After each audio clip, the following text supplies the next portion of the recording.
let's talk about your vision. What is the vision? And then let's talk about like, and then beyond that, we can talk about legacy and business and stuff. But what's the vision right now?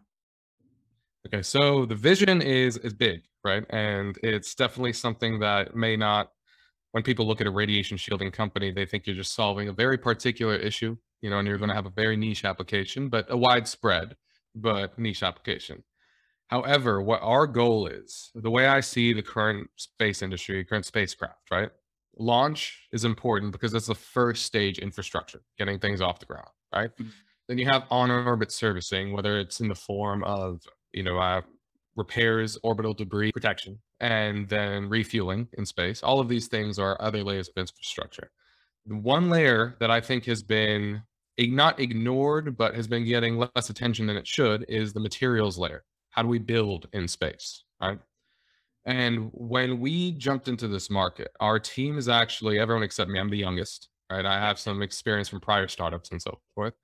However, the majority of our team are pretty much the world leading physicists, space radiation physicists, nuclear physicists that have worked on radiation shielding principles and radiation transport, dosimetry, and so forth for the past 30 years from JAXA, ESA, NASA, SRAG, which is a space radiation analysis group, and so forth. So they've been studying this problem for a while, and one of the interesting things, and I know it sounds like I'm going on a tangent, but I'll tie this back in to why infrastructure, why materials matter in space. One of the most interesting things that I think people miss about space radiation versus what they think about shielding against like a nuclear bomb or a nuclear reactor, right? It's very different types of radiation.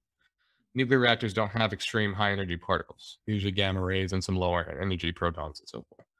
Now, the interesting thing about our CTO, Dr. Limbit Seaver, he actually is very well known in the field for studying target fragmentations, basically how these particles affect targets, whether it's just any element basically that is in the path of the particle, right? And one of the things that people seriously miscalculated, this isn't even that old of a issue, it's something dating back to maybe 20, 15 years, is that anything, and technically speaking, anything with an atomic weight greater than hydrogen produces secondary radiation, right? And it's somewhat proportional to the square of the atomic weight. So the heavier the element, it gets exponentially worse, geometrically worse, right? And just to clarify, is this when radiation particles hit heavier elements? Yep. Okay, so when it hits elements heavier than hydrogen, then it produces more secondary radiation. And yes, exactly. And it starts becoming an issue when you get to the heavy elements, metals specifically, are very, very bad when it comes to the production of secondary radiation. So bad to the point that whether you're using a thick aluminum shield or a frame, a tantalum shield, which is something very commonly used, or say steel. Yeah, steel is one I like to pick on, right? You produce more secondary radiation, more dose received in the target of inside the craft, whether it's an electronic component or a human being, than you would just being naked in space, right? So the problem with this is not a very well-known phenomenon unless you're very, very deep into the field. So a lot of radiation screening engineers are very, very familiar with this. And all the physicists are, of course, completely familiar with this concept.